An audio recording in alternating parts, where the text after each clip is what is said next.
ഹരേ കൃഷ്ണ. രാശിചക്രത്തിലെ 5ാമത്തെ രാശിയായ ചിങ്ങം രാശിക്കാർക്ക് 2026 സെപ്റ്റംബർ മാസത്തിൽ നവഗ്രഹങ്ങളുടെ പ്ലേസ്മെന്റും അതിൽ നിന്നും നിങ്ങൾക്ക് കിട്ടുന്ന ഫലങ്ങളും എന്താണെന്ന് നോക്കാം.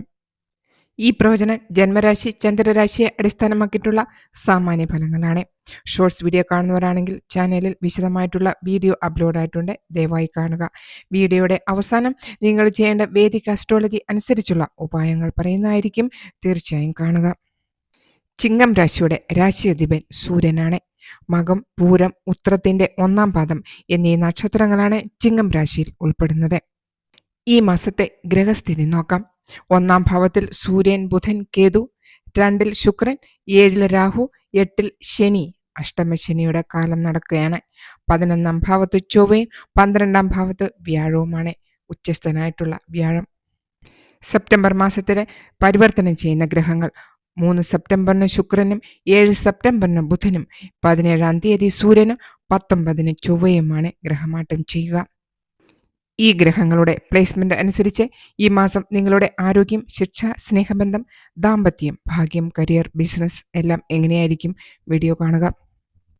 സെപ്റ്റംബർ മാസം ചിങ്ങം രാശിക്കാർക്ക് സ്വയം മുന്നോട്ട് വരാനും ജീവിതത്തിൽ ചില പ്രധാന തീരുമാനങ്ങൾ എടുക്കാനും കഴിയുന്ന മാസമായിരിക്കും.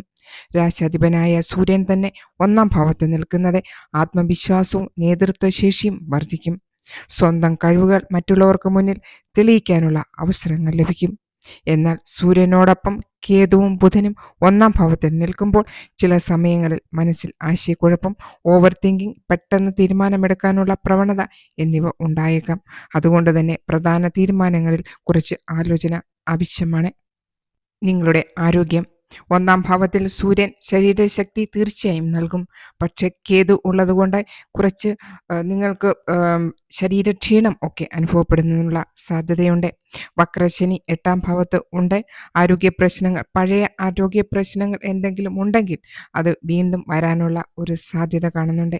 അതുകൊണ്ട് നിങ്ങളുടെ ഉറക്കം ശ്രദ്ധിക്കുക. കൂടാതെ ഭക്ഷണക്രമങ്ങൾ നിങ്ങൾ തീർച്ചയായും ശ്രദ്ധിക്കേണ്ടതാണ്. ചെറിയ രീതിയിലുള്ള അസിഡിറ്റി, ബ്ലോട്ടിംഗ് ഒക്കെ ഉണ്ടാകുന്നതിനുള്ള സാധ്യതയുണ്ട്. ആഹാരം നിയന്ത്രിക്കുക.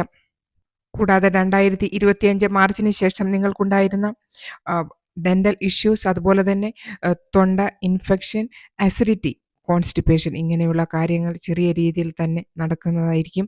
അപ്പോൾ അത് നിങ്ങൾ തീർച്ചയായും ശ്രദ്ധിക്കേണ്ടതാണ്. ആഹാരം തീർച്ചയായും ശ്രദ്ധിക്കുക. സമയത്തിന് നിങ്ങൾക്ക് റെസ്റ്റ് എടുക്കുന്നത് ഒക്കെ അനുകൂലമായിരിക്കും.